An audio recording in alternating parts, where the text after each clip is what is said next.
Happy Tuesday. I don't know about you, but I don't like to be misled or manipulated. I've always been more of a cut to the chase kind of guy. What's the problem and how do we fix it? We know the people making decisions about Riverside County Animal Services are not that way. They did try to manipulate. They definitely misled. And doing so basically told everybody, we don't care what you think, we don't hear you, and eventually you'll go away. This is a technique to manipulate you and control the message. When new director Mary Martin was hired, the county gave everybody the chance to drive 1 hour for a 15-minute window within a 2-hour time frame. Why would they do that? They can control the message, and did just that by releasing this on social media. Hi, my name is Mary Martin, and I'm the new director of Riverside County Department of Animal Services. I realize as I start this new chapter in Riverside County that many of you may have questions about who I am. Well, I started caring for animals as a veterinary technician, helping injured pets, and I quickly found my passion in life is to help animals thrive. I have 30 years of experience in animal welfare and sheltering, where I've had the honor of working with amazing people and pets. I'm happy to share that I've experienced leading shelter teams to achieve over 90% live release rates, and I can tell you that I am laser focused on increasing live outcomes for pets in our shelter system. I know there is much work ahead in Riverside County, and I'm eager to get to work with the whole team at Rivco Animal Services and with all of you. I look forward to meeting with community members, rescue partners, and elected leaders, and I welcome your feedback as we work together to improve Riverside County for people and animals. I'll give you some feedback. Doing that means you don't have to answer questions. She told you what she wants you to know. She didn't tell you what you want to know. She didn't answer any questions. So I blasted them for this the other night. Then the county agreed to set up an interview with Mary Strong, again, with a 15-minute time limit. Mary Martin is not the president of the United States. She's running the animal shelter. Given everything that has happened, you would think they would make her available to answer all of our questions, unless they're afraid of the questions. We declined the offer to interview her. We're not going to be manipulated. Mary Martin or the county or whoever is going to control the message, because that's what they've done in the past, and we all saw how that worked out. Our contributors tonight, Chauncey Thompson and Tammy Bleck. All right, Tammy, up first with you. How do you feel about the way Rivco Animal Services is rolling out Mary Martin? I'm super disappointed. You know, I would have been good if she addressed that there have been problems, that she's concerned about them, and that she will work with everyone, and not under her conditions. I mean, it's kind of, I don't know, it sounds very corrupt and manipulated to me. What do you think, Chauncey? No, I agree, Tammy. And when you're coming in and you're trying to fix a problem, she says she wants to be laser focused. Be laser focused with a plan on how you plan to fix the issues around the killing of all these animals. That's what we want to know. I'm glad she's been in this field for 30 years. I'm glad she wants to do all these things. But let's get to the heart of the matter. How are you going to fix the problem? You know, the actions that have happened there are unconscionable and really unforgivable. How to not address it and to not come out and say that, and to not, maybe even offer a apology about it would be cool. But no, I don't feel a lot of cooperation coming from there. See, here's the problem. I'm just going to tell you the problem real quick, Chauncey. If you don't answer questions, that none of that gets brought up.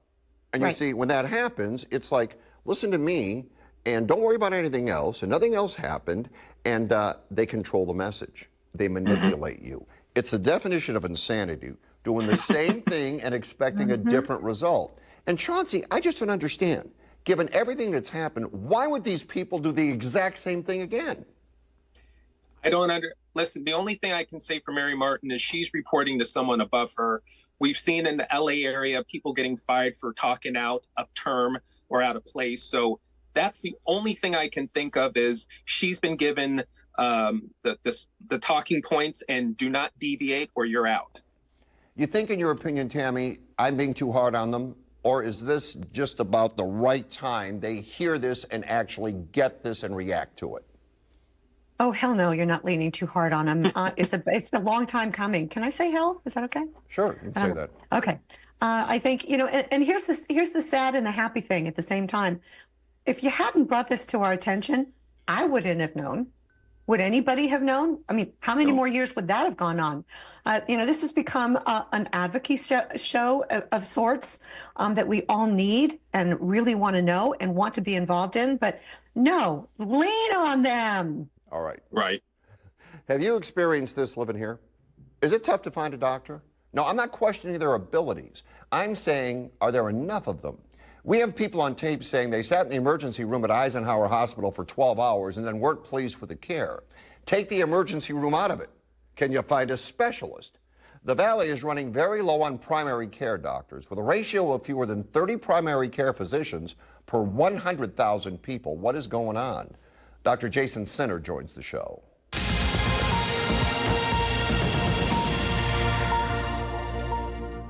Doctor, thank you for being here tonight. That's my pleasure, and thank you for having me. All right, let's get to it. We've got a problem. We've got a problem with medicine. We experience it out here in the Coachella Valley all the time. Doctor, it seems there aren't enough doctors. What is going on? Yeah, I think that, is definitely a concern. I work in the field of radiology. We have certainly felt the impact of a lack of physician and physician extender availability over the last several years. And from what we can tell, there's really not much of a light at the end of the tunnel as far as this really getting any better anytime soon. From your understanding, why is it people don't want to get into medicine anymore? I don't know if it's that people don't necessarily want to get into medicine as much as I think we just underestimated the number of patients and the amount of medicine we were going to have to provide, with the increasing population. I think it was just there's a shortfall or a gap. I don't think we're producing any fewer physicians than we used to. It's more about just kind of trying to accommodate the increasing demand. As you sit there and you look at this, and this is what matters to the people in the Coachella Valley. Some of them older, many of them need to see the doctor, many of them can't. You go to an emergency room, it's a 12-hour wait. What would you say to people that find themselves in that position, doctor? Yeah, it's, again, it's very challenging. All we can say is that, we're trying to address this on a daily, monthly, weekly kind of long-term basis in order to not only infuse doctors into the system, but to create situations to make them more efficient, whether it's, adding additional physician extenders or to increase the use of technology to make the workforce that we have available more efficient and make them capable of being able to see more patients and provide more care. Doctor, appreciate you coming on, shedding some light onto this. Thank you. No problem. Thanks.